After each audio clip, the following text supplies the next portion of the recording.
to Young Money. I'm Nozipho Mbandwa. Today we're coming to you from the Market Theatre in Newtown, Johannesburg, and we're about to meet the brains, the gurus, the trio behind Second Round Productions. We're sitting down with Clive Mathibe, Tlhapang Petso, as well as Lebohang. Toko. Guys, welcome. It's lovely to have you on the show. Thank you for having us. So I've introduced you as the brains, the gurus, the trio. Let's get a sense of what each person does at Second Round Productions. Clive, let's start off with you. Well, basically at Second Round Productions, I am a creative director. I'm a producer and creative producer. I also write for Second Round. So all the work that we get and all the clients that require creative direction and producing and writing as well, that's all me. So that's all on you. And Tlhapang? I manage artists, I book them, sign their contracts, negotiate their fees. She's the one that's not so popular. I can imagine the relationship is going to be based on what percentage you're taking. Yeah.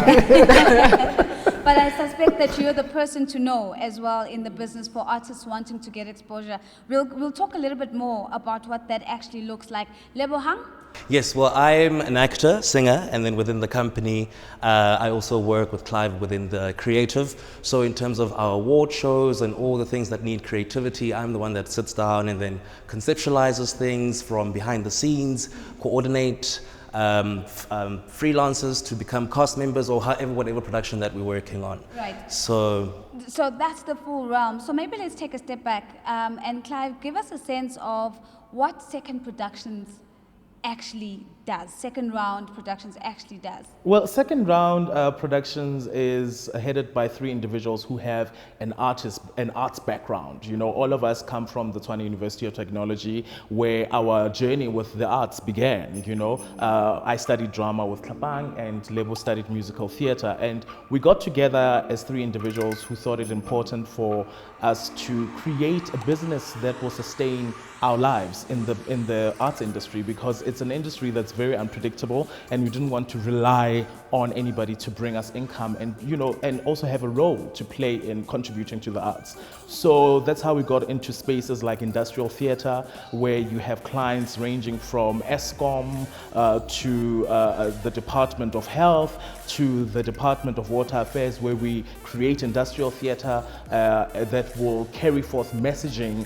For example, for the Department of Water Affairs, it may be how to save water, and for Eskom, it may be, last year, for example, we did a flash mob to create awareness around Earth Hour. So we create those kind of creative and exciting products that uses the arts as a medium to communicate these important messages that corporates and government structures may need to it sounds like there's a very close interaction with corporate South Africa, and especially corporate South Africa that's open to using creative means to get through some messaging. And we'll talk about some of the exciting projects that you've worked on. But Tlhapang, you speak about managing artists, and I think to a large extent, most of us only think of artists as people who sing or in a band, but I think it's broader than that. Talk to us about the range of work that you do. I deal with a whole lot of artists, actors, presenters, because we always use different presenters for our shows, and different singers, your KB Mutsulenyanis, Kelly Kumalo, Mama Abigail Kubeka, a whole lot of artists. It's a range of artists. One of the things, of course, that when those of us who perhaps are not familiar with the field is that people always say, oh, you must be careful of people who manage artists. They'll always try to get a huge chunk of the funds that are due to you. How do you have that conversation and actually get it contractually transparent so that you're making money, because that's the intention, but the artist is making money as well? Yes. We usually offer the artist what the client offers.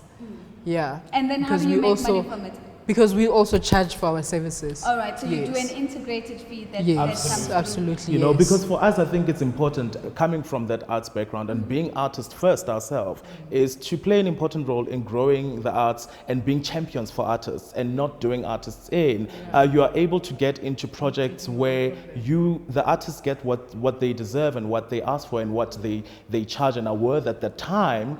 And you also walk away with a client understanding that you bring that different service and that you bringing an artist is a service and it's not something that everybody can do. So it must be paid for accordingly. You know, my fee for what I'm doing and what we're paying the artists cannot be, you The know. one part of the conversation is contractual, but we also know that you have to be managing egos, personalities, divas sometimes. How do you get that balance right? You breathe. you really breathe. But I'm used to it by now. Yeah. But what is the biggest challenge? What is it that gets people labeled as divas and difficult? The thing to about work it is, let me start this way. You need to remove yourself from any emotions. So you become the canvas where they can cry towards, they can shout at, they can demand, but still having the respect of it's two human beings working together. So you always have to remember that and always walk with, I'm walking with Tlhapang. Tlhapang needs water. And now how that comes about is, let me give you an environment or an example. We're at a show and there's a dressing room. Now with a singer, you can't give a singer water from the fridge before they go onto stage and sing. You're going to have to get room temperature water. Right. So something like that will be thrown out of proportion and it will be like, oh, it's a diverse act, which is not. But there are certain acts where there's people, ego comes in and whomever they are, because maybe I've been in the industry for 25 years. Now, 25 years being, let's say your mom, Abigail Kubera, your Gloria Bosmans, those are a different caliber of people that, you know, they can walk into a room and demand, not, you know, give me this, whatever not. But of course, you go, Mom, Abigail, how are you? Do you want water and everything? Then you find us, the youngsters, whom either we are But we want to get famous now. Exactly. Then you find those ones. Those ones, then they walk in and they go, where's my water? Where's this? So they, you know, you learn how to work with whom and So if you could, if before we move on from the artists, if you could give one piece of advice to an aspiring artist, what makes them attractive to you as a company that you would seek their services? What kind of things should they be thinking about so that they have a journey that has longevity in the I industry? think with artists for us, and you know, that's why we always find ourselves working with the same kind of artists, because we like working with artists that we can rely on, that we know are going to arrive at a rehearsal on time, they're going to arrive at a rehearsal prepared, because most of the times, especially in the environment that we're in, we don't have time to work. We don't have a lot of time to prepare for a production, for example. So if we send out your material to you before a rehearsal, you're expected to come, be professional, know what the work is, arrive on time, all those kind of small things that you think everybody knows, but a lot of people don't conduct themselves professionally. So I would rather work with somebody who is that professional than somebody who's famous and isn't business-minded but about isn't what they're business-minded, doing. you know, Right, because that's the person that's always going to get the work from us. Even when we're under pressure, we know,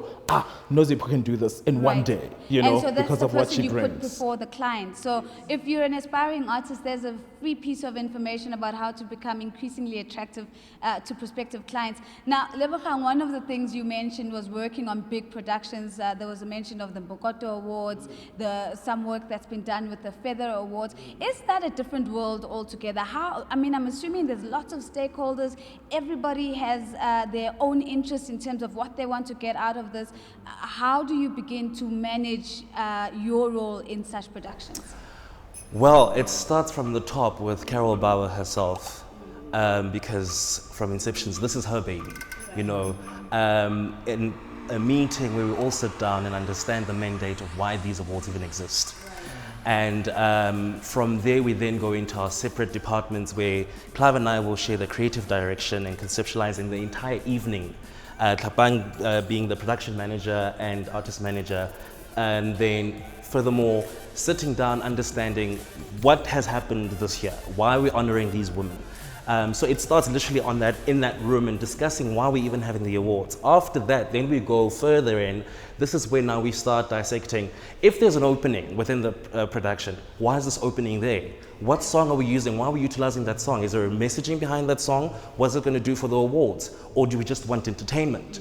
Do you know what I mean? So, Lebohang, I'm going to be a little bit facetious, but what's the worst thing that's ever happened on a production? She's backstage. She sees a lot of those things. People forgetting their envelopes or Like a Steve Harvey moment. Yes. like a Steve Harvey moment. Steve Harvey moments happen a lot. What happened at the Feathers last year is that presenters went on stage without the envelope, and the people backstage were not aware, and they didn't know where the envelope was.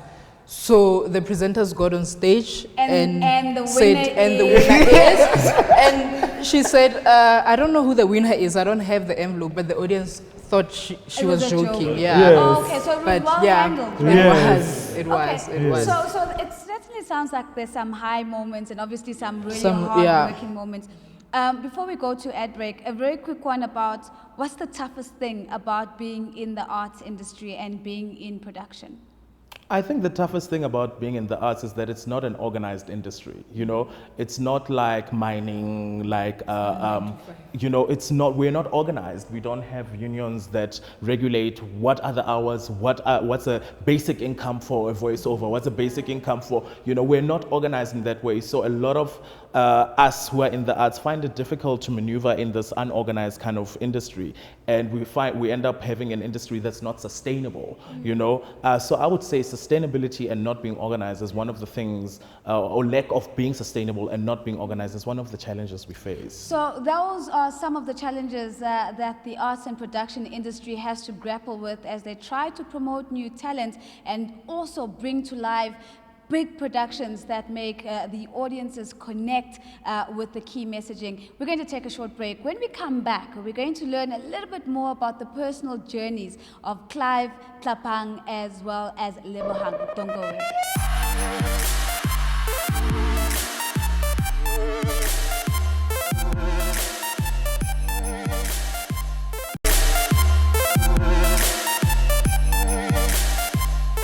Welcome back to Young Money. We're coming to you from the Market Theatre in Newtown, Johannesburg, if you've just joined us. Before we get back to our guests, remember that if you would like the Young Money crew to come to you, all you need to do is just follow me on Twitter. It's that simple. It's @TheRealNozi. You can also follow me @CNBC Africa. And don't forget that our hashtag is YoungMoney410. Now, just before we went to break, we were speaking about the dynamics that underpin the production and arts industry in South Africa. Now we're going to find out a little bit more of the personal journeys that the trio that is behind Second Round Productions has been on all their lives. So guys, Clive, let me start with, you come out of TUT. You guys are obviously friends, I think, to some extent, on campus.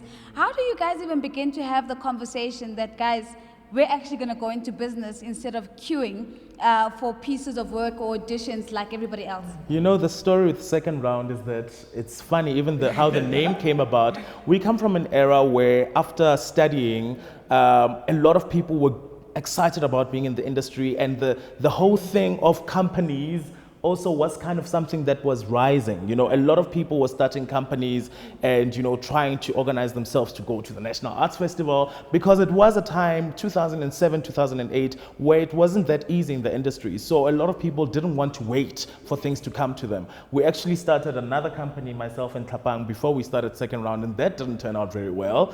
And I won't ask whose fault it was. Yeah.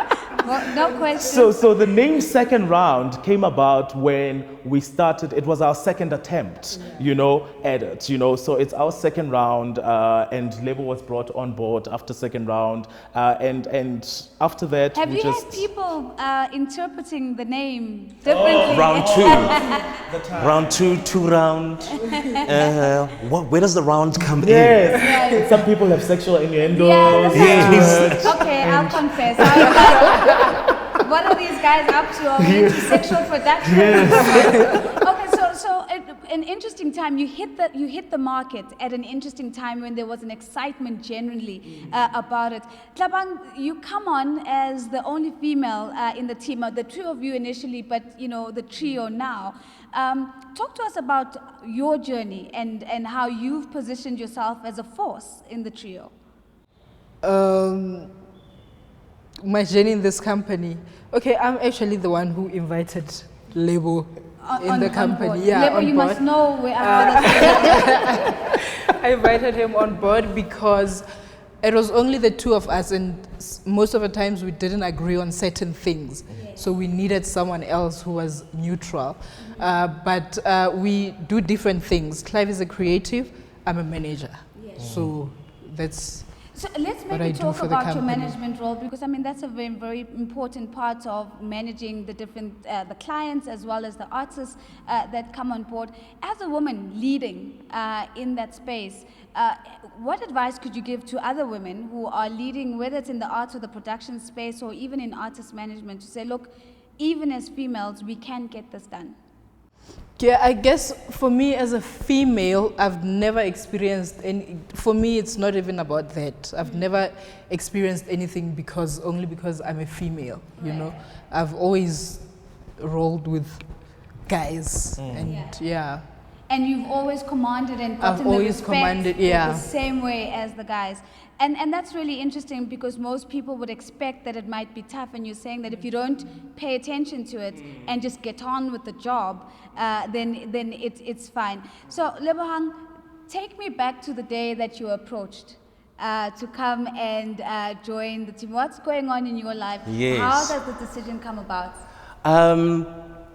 Well, I have a musical theatre background, and I had been traveling the world doing dirty dancing. I did Dream Girls when it came to South Africa. So I'd been in that space, and I had known of the company and the work that they're doing. And then I had been also asked to come and help out as a freelancer. I think that's how it started, before I even joined the company. And then you dazzled them. I dazzled them. Look, with sequins in their eyes. You know, and the work that I put in and the amount of energy and effort that I gave them, I think that's what sparked the, how about we get Lebo to actually join, because together as this force, we work beautifully together. And so they asked me, and of course I said yes, definitely I'll do it. I'll be a part of this, and I haven't looked back since. So I think it's really interesting how what you said earlier, Clive, about how you hit the market almost at the right time. But I want us to go back even earlier. You know, families and parents in particular are always a couple of decades behind the times. So even as you go into university and say, I'm going into music, I'm going into arts, I'm going into production, you know, how did you manage to stick to your guns? Because, I mean, for example, my parents wanted to see a medical doctor. I'm scared of blood. It was never even going to happen. But, you know, that's the thing that was going to happen. So how do you own your dream and run with it without the pressure of living up to your parents' dreams?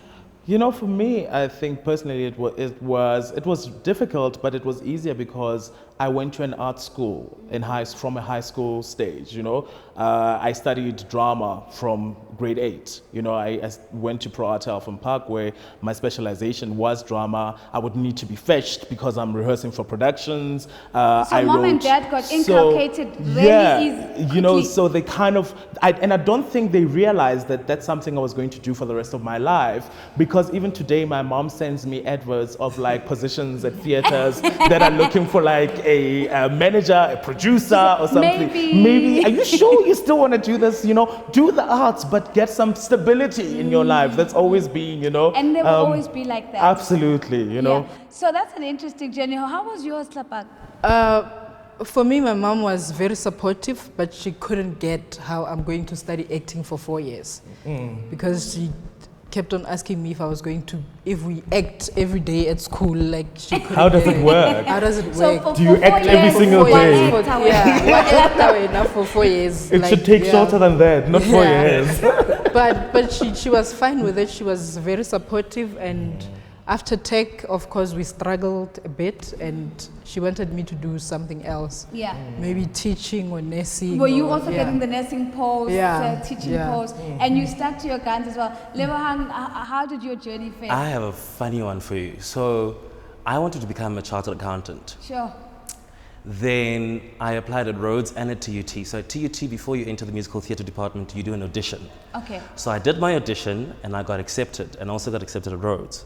And I did a 4-day orientation week at Rhodes. After the 4th day, I called my father and I said, you need to fetch me. I'm going to do musical theatre, I'm going to TUT. And Dad said, okay, we're on our way. Now I've got 2 parents that come, they both retired principals, but how they met, they were at the choir Olympiad. So my dad was a choral master and my mother was in one of the choirs and they were competing. So I come from a family that is like vast within arts and crafts and entertainment. And they have a deep appreciation. Absolutely. Right? My brother's in sound engineering, my sister's in fashion, so we all have that arts and craft background. So till to date, yes, there's that worry of like, are you okay? Yeah. Like, how's business going? And all those things, but so much support and so much love for what we do and how we're approaching it and making sure that we're actually sustaining our livelihoods. And maybe I want to talk about that because, you know, oftentimes, especially in South Africa, we see brilliant artists and we hear that, you know, people pass, and then when they pass, then you realize that this person was broke, but they were so famous. How did that happen? And it clearly speaks to a gap around financial education and a business Absolutely. acumen for yourself as an artist. Now, if we're going to be the generation that begins to change some of that, what are some of the conversations we should be having right now, and how do we begin to educate artists about build a business that can be sustained?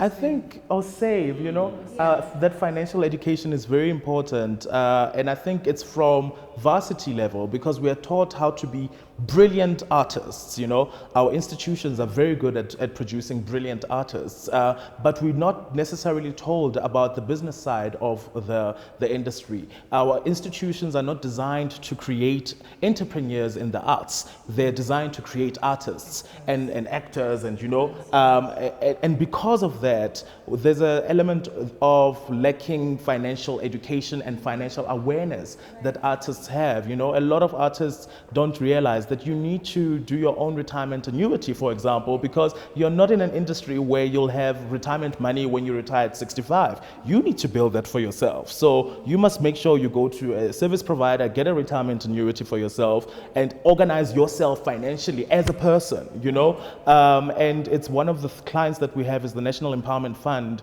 and we go around the country with an industrial theater that's designed to teach young people and young businesses about financial education. And I wish a product like that can kind of be created for artists and the arts, because I think that's what we need. Anything to add to that? I think you've said, and also just understanding the brand as well, but it's what he's talking about and relating to self. You know. I do want to talk about the brand Lebohang because I think that's very important on how artists distinguish between themselves and the brand, which is actually underpinned by a business. Now, part of the difficulty is that personal behavior will influence the brand. Absolutely. Yes. So how do you drum that down? You say you literally almost give up part of your life because you've got this thing that you're committed to, that you have to take care of. Absolutely. It really is that, actually, in essence, because if you don't look after yourself, now in layman terms, body, if you don't look after your body, certain things you can't do.